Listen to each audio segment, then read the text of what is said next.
I think the best way for a high school athlete to get noticed by a college coach would be through a credible introduction. A third party that has a relationship or has some type of experience with that coach and has been able to, introduce players of quality in the past. In our realm, a lot of time word of mouth by coaches to coaches really gets the ball rolling for our level, for the high school level. But you need to get yourself out there in some camps. A lot of times coaches don't frequent those camps. Camps will say, hey, we got the service, we'll provide a service to you, we see a kid, we're going to give you a call, that type of deal. But I think your freshman year, if you have any inclination at all, you need to get out there, just get some exposure, get out there, find the ropes, find out what things you need to learn as a player. Be strong in the classroom. Academically, the player needs to be very strong. You need to take care of all your classwork. Guys are out there looking for players that have a 3.5, 4.0 GPA. It's great to be athletic and dominate on the field, but if you can't do it academically, then it doesn't make a lot of sense because you just don't have the resources to get you in school. So be strong in the classroom, get great grades, and then go out and play your butt off on the field.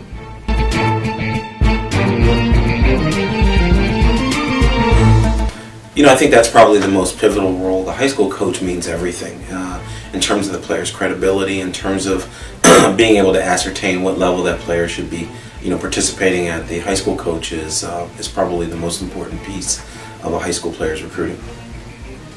I can't overestimate the power of a high school coach. I mean, he plays a huge role simply because the high school coach is the first person that a college coach communicates with when establishing a list. So the high school coach is a very important segue into finding the names and measurables on their kids. It's pretty big. Obviously that coach at the high school should have some connections with the colleges in this area and with all the scouting. And it's not always the case, but you would hope that person is trying to shop those kids. We hate to use the word shop, but I mean that's what you're really trying to do, trying to expose the kid to as many coaches as you can. It's a big role. Very important. I think that in today's recruiting process, the high school coaches, they're around the kids, they see them, they can tell if they have some talent, and it starts as early as their freshman year in high school. If they can look and see that they've got a diamond in the rough, a guy that they can develop into something, typically that coach is going to begin to tell visiting college coaches, hey, you need to keep an eye on this guy, so that a year or two down the line, all of a sudden you are a commodity to not just one school but several schools. High school coach should facilitate the film process with college coaches, should always be able to keep in contact with any college coach that's not only interested but that the young man is interested in as well. You should be the in-between, the facilitator of the information along with the parents or whoever's helping the high school player reach his goals. Vital. I preach having a great relationship with your high school coach. These guys can make or break you. You never know what they say behind closed doors. Your expectations may not be their expectations. So one of the things that I love what Jim Tressel used to do at Youngstown State is he used to bring us in and we would have to fill out a goal sheet so that you knew where he stood with you, and he knew where your aspirations and your goals were. But your college coach, there's a lot of guys who just out there making a paycheck. They can care less about the huddle account. They can care less about their main goal is getting booster members to pay their dues and making sure that they have the adequate budget for their high schools. But then there are guys who live to get kids out of the neighborhood, out of the different areas. But that relationship between a high school coach is vital. He should put as much time into getting kids scholarships as he does with his syllabus, whether he teaches math, history, geometry, or whatever. But that needs to be a job.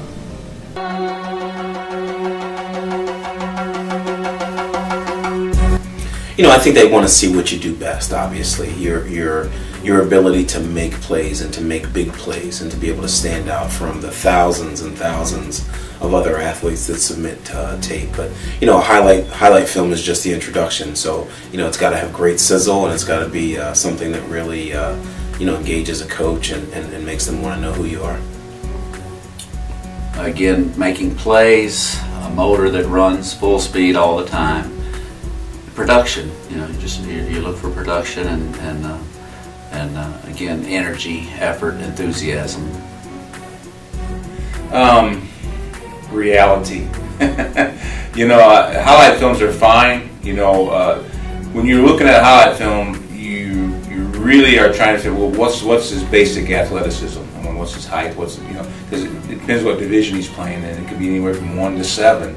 The talent level he's playing against, so it changes so much. But you're really looking at just some of the basics, on film. On film, sometimes the football speed is a little bit different than just going and doing a combine speed. So you're kind of looking for just basic overall athleticism. Recruiters from all over the country, they can't travel to every state.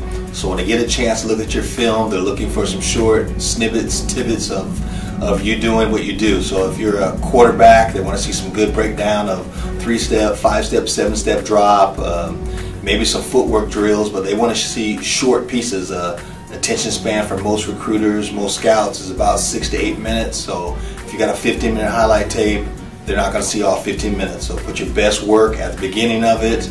Always show a little bit of you playing, and also show video of you where you're in the tape. Like if you're a defensive lineman, don't show you always making the tackle. Show you hustling backside. If you're a defensive back, show you breaking on the football, running down a player. They want to see what you do besides when the ball is coming at you. So short tidbits, nothing more than 8 minutes.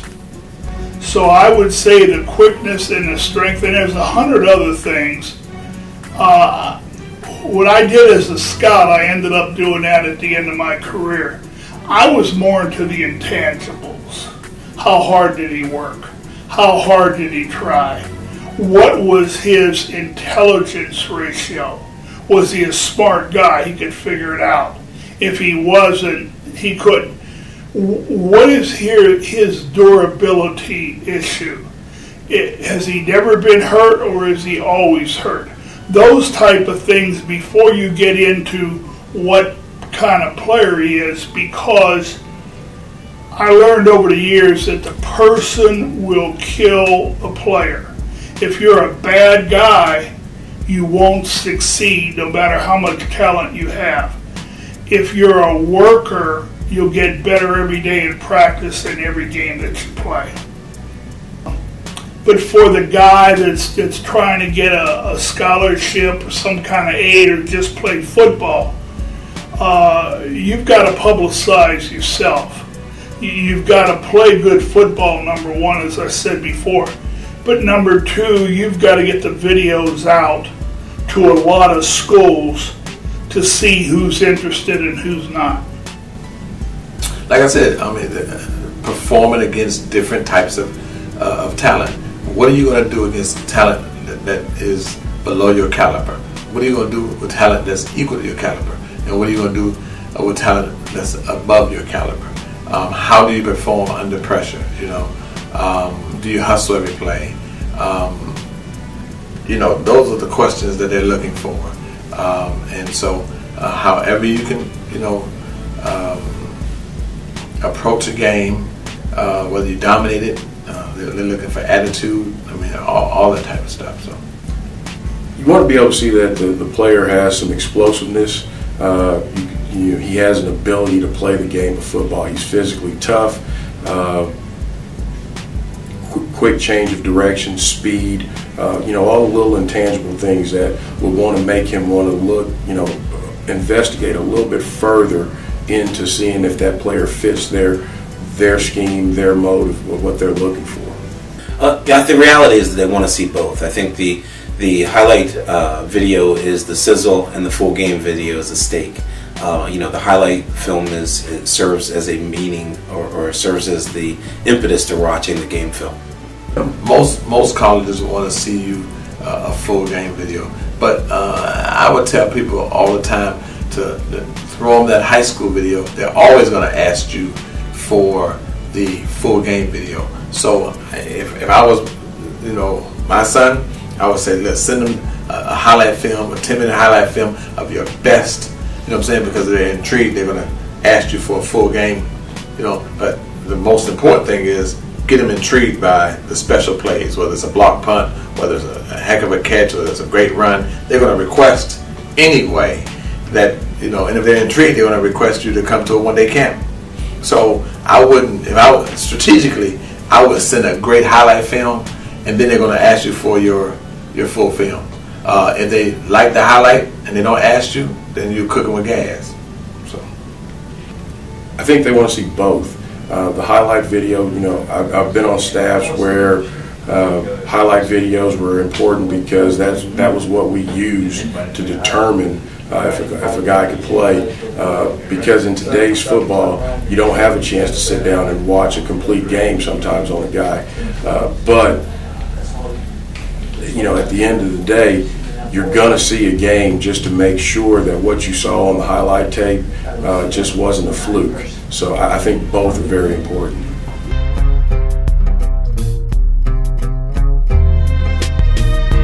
I think you've got to go to the camps. You've got to be able to attend and make a name for yourself in your area or your region, outside of your team, to help with some of that media exposure. Media exposure is important.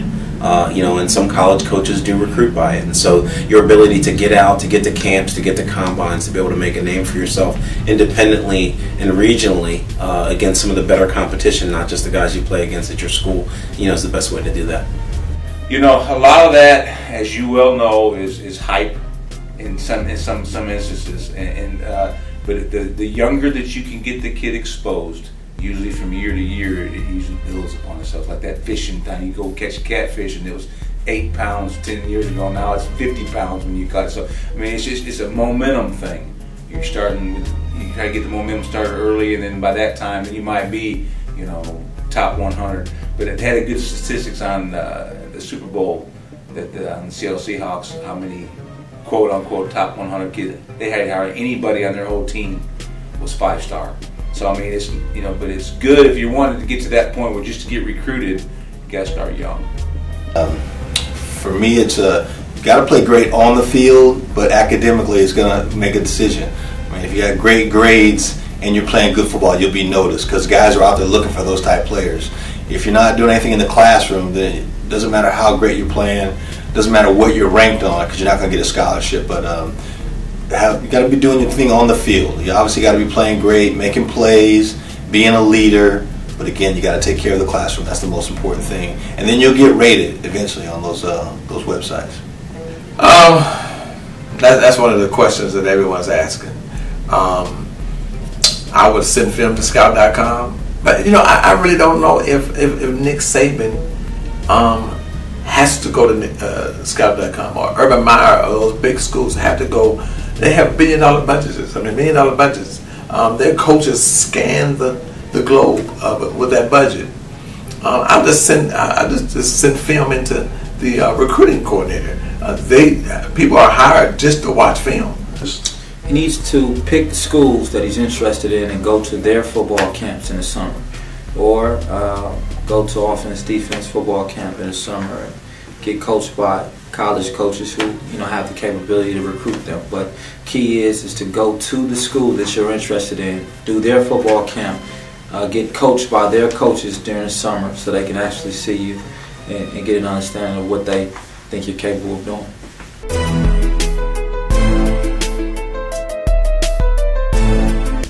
Well, I think you have to understand when the dead periods are, when there's no contact allowed. I think a high school player needs to understand when and how it's appropriate for him to be contacted, whether that be through mail or later on in their high school careers by telephone.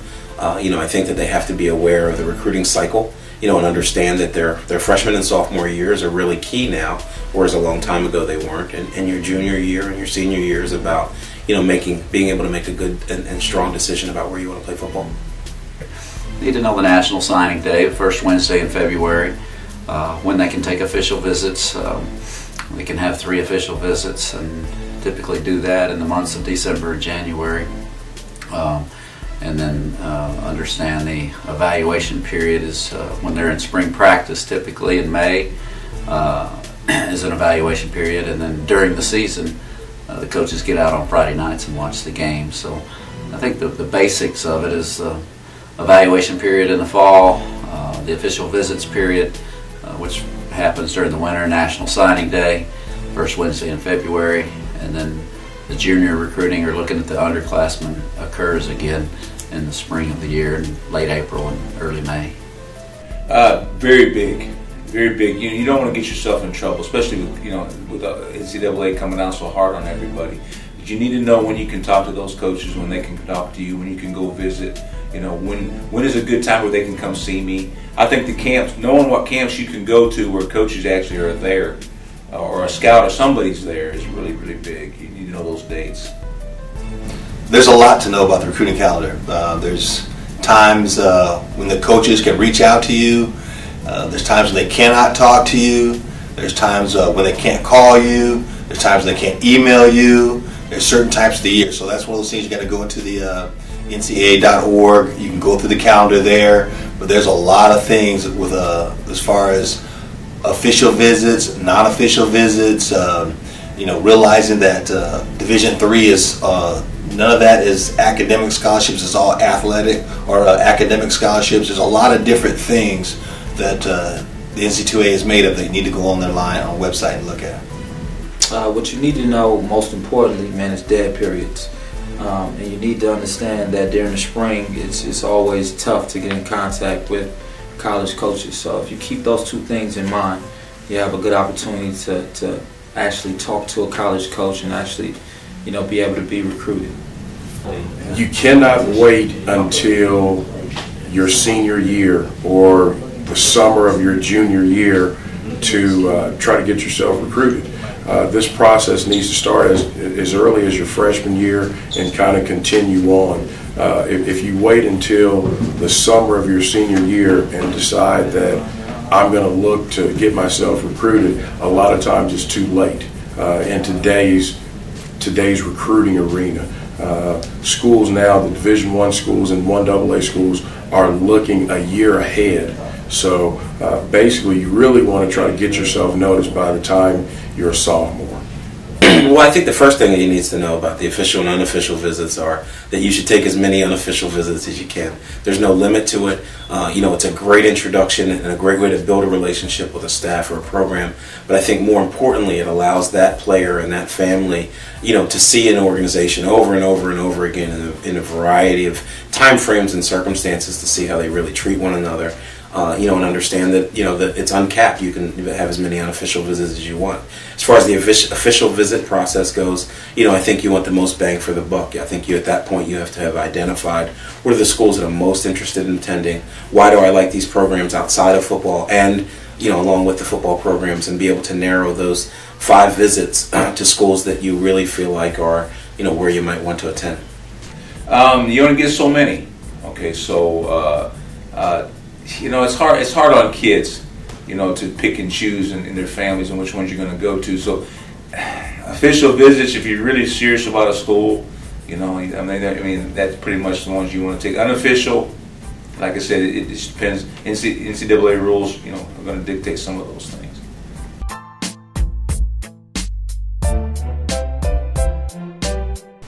I think the first tip would be to ask a lot of questions. The second tip is to find out as much about that program before you meet that coach as possible. I think somebody wants to know somebody who's interested in them, and I think if you do your homework and your research, and a coach knows that you've done your research, he's more inclined to share information and to show interest in you. Say yes sir and no sir, and it's just like as a job interview. What advice would you give somebody going to get a job interview? Look them in the eye, say yes sir, no sir. Make sure that you're able to communicate the information that they need, understand where you're from, who you play for, display good body language, and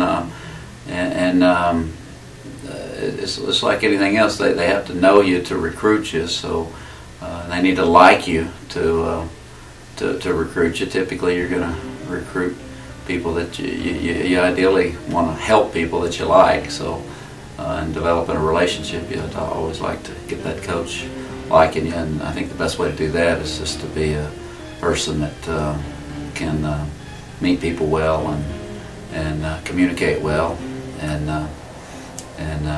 demonstrate your interest in their university and what they're doing. First of all, look them in the eye. I mean, there's a lot of people skills there for kids, and you need to sell yourself. You hate to use that term again, but that's what it is. You're trying to sell who you are in a brief moment.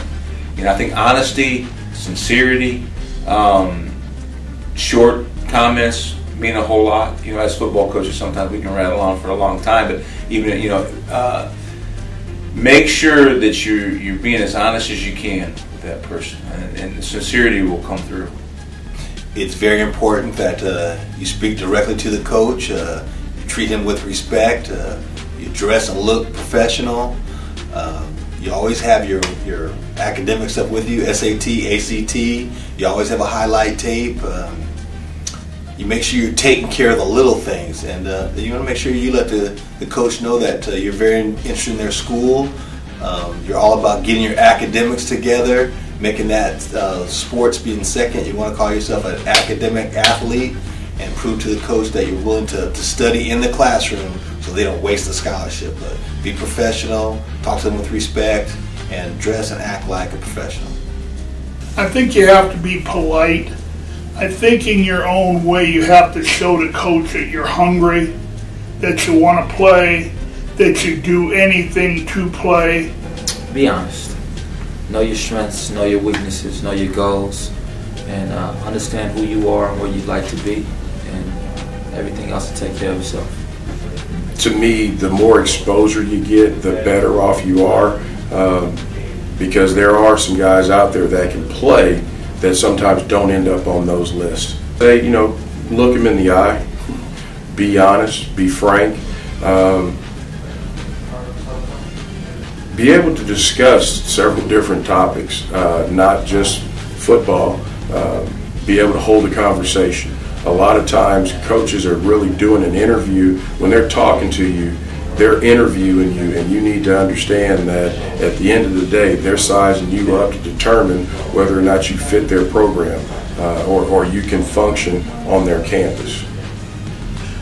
Look them in their face, be truthful, because understand this, when a college coach goes into a school to look for a player, he's already got your credit card, and your credit card is your academic progress, your behavioral progress. He already knows you. So when you go into an interview with a coach, be truthful about your aspirations. Talk academics, talk family, talk and if he brings up the mistakes that you've made or anything, tell him the truth. Don't lie. Let him know that I made some mistakes, useful indiscretion, but listen, I'm turning the corner. I know how vital the college life is. I know how important education is, and so forth.